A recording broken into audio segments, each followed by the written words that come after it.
Major Mohammed Ali Shah, let me bring you into the conversation. Like I said, today we should perhaps have been having the conversation that we're having right now.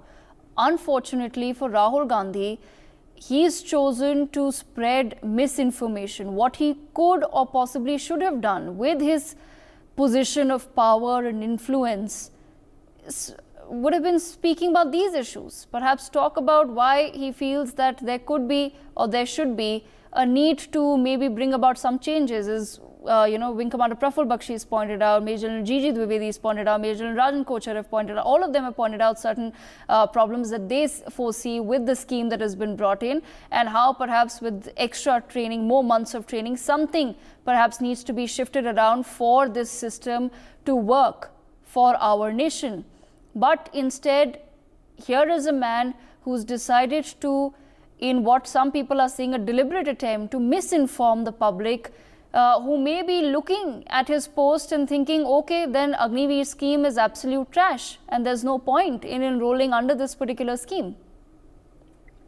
Okay, Devika, that's a very, very good question. And firstly, I would like to convey my heartfelt condolence to Sipahi Lakshman's family. It is indeed very, very tough when you lose a near and dear one. Now, Devika, I would like to say it's a very, very good question. You know, when Agniveer scheme was announced last year and most of the army veterans had opposed it and they were not very happy with it. On the contrary, I was one of the few youngsters, I would say, rather a few ex-army persons who was for the Agniveer scheme. So much to the fact that, you know, my former commanding officers, my former GOCs, we had long conversations with them, and I had my points, I placed my points in order, they placed their points, and I would say, with all respect and all adoration, and I think in my small little wisdom of my small little 5 years of short service in the army, what I could understand, because I have served as a short service officer of 5 years, Agniveer is for 4 years. And that's my limited understanding, and perhaps I could be wrong as a youngster, and I'm sure my seniors here would forgive me for that. So I see, Devika, I always saw a lot of perks and benefits, and for the larger picture in my small little wisdom, I found Agniveer to be a good scheme. Now the very fact is Rahul Gandhi, when he comes and becomes trigger happy and he tweets, first lesson learned is half-baked knowledge is a very, very dangerous thing. Secondly, never be trigger happy. It is an advice for our soldiers as well, for Agniveers as well.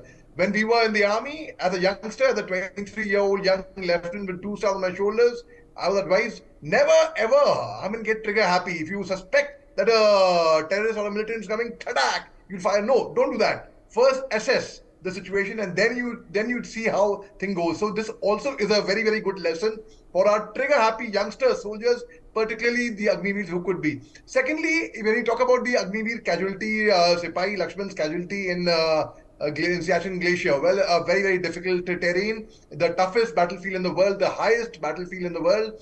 Well, I would not say because of the less training or because he was lesser trained. I would slightly differ there, with all respect, with all love and honor for my senior veterans here. I would say it could have happened to anyone. It could have happened to a regular Sipahi. In fact, I would treat Agniveer as a regular soldier. I would not differentiate him as an Agniveer, and like in the way we have a short service officer or a regular officer, but that's a different officer cadre. You cannot compare it with the soldiers. Now, I would say they are just a name given as Agniveer. That's about it. And now, secondly, when we talk about the pension benefits, or when well, he will not get pension. That's not because he's Agniveer, but because even if a person who's joined, who's enrolled, if he does not complete the stipulated period of time, that's 17 years for a non-commissioned officer, for a Sipahi, and 20 years for an officer, that's a different thing. He will not get pension, not because he's Agniveer or whatever, but because you have not cleared that mark.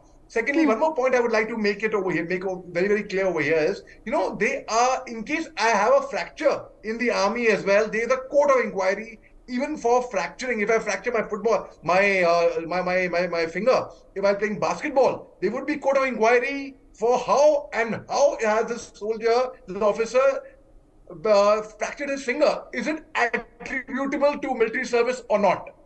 I'll give an example over here. For example, if a soldier, because we stay in high stress environment, high pressure job it's not a job, it's a way of life, but it's very, very high stressful. So if a person, God forbid, commits suicide, suicide is not attributable to military service, so the person will not get the pension benefit. So now it would be wrong to say a person Agniveer. Now, when we talk about specifically this case of Sipahi Lakshman, in this case, the demise as per the battle casualty, therefore the next of kin would be receiving 48 lakhs, non-contributory insurance, ex gratia of 44 lakhs, 30% of his salary contributed by the Agniveer to the Seva Nidhi scheme with equal matching contribution to the government plus interest. And additional, they will also get the balance pay which was owed to him from the date of death till the date of his residual, which could have been his service. Let's assume the fact, had he not got his regular, that's like earlier it was 25%. I don't know whether they would be increasing or what it is. I don't know the latest number. It was proposed earlier as 25%. Right. Apart from that, 13 lakhs also as a contribution of 8 lakhs from the Armed Forces Battle Casualty Fund. So I think it is the Agniveers, in case they, God forbid, they have a battle casualty, they also would be compensated. But yes, of course, there's no compensation for a life lost. That is a different story altogether. And today we saw what happened in Israel. We saw also that on 7th October, on Saturday morning, we all saw how Hamas came and did a surprise attack on Israel. I would like to convey a message to all our citizens through you and through your channel. Today, our civilians, with all respect and love for them, they are safe because the Indian Army is guarding the frontiers. They are totally unmindful of their own personal safety. They go beyond the call of duty. They risk their lives. They jump before the enemy and they protect everyone. They do not let any harm come to anyone.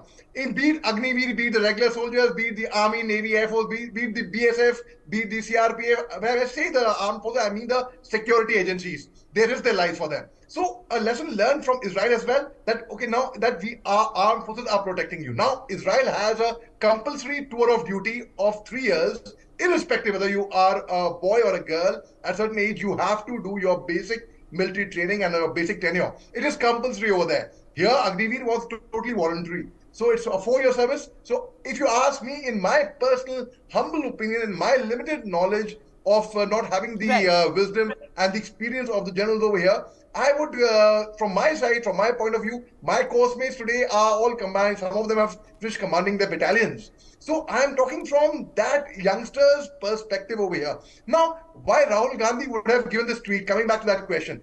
Well, I do not see it. No one is a fool to make a bigger fool of themselves. So he was ill-informed, obviously. His advisors have been advising him wrongly. They have been feeding him wrong information. I don't know who the advisors are. Okay. Who are the mischievous advisors? In fact, even when he went to Manipur, my affinity towards Manipur. Even when he went to Manipur, I felt he should have taken advice from people who have served there, people who are familiar with the terrain. There are n number of people you'll find. So the very fact is, he did not do it. It might be a mistake, yes, might be a genuine mistake, but then it backfired upon him. It totally backfired. So do not be trigger happy is the message I would like to convey, Devika. Okay. Major Shah also had his hand up. Sir, 30 seconds, please. Thank you, Devika. Thank you very much. I would like to convey a message through you and your channel to all the politicians. Please leave the army alone. Please leave the army. Army knows its job very well. Army, we have one of the most professional armies in the world, in fact. When we are training for the army, we are told one thing the very first day in the officers' mess: do not discuss politics, do not discuss religion. These are two things which are taboo in the officers' mess. So our politicians should realize, they should know that they are dealing with the best and the most professional army in the world. Devika. Okay, absolutely. If the army has a discipline to not discuss politics, hopefully politicians will also one day have the discipline to not discuss the army, at least not in this ill-informed, unjust, untrue manner.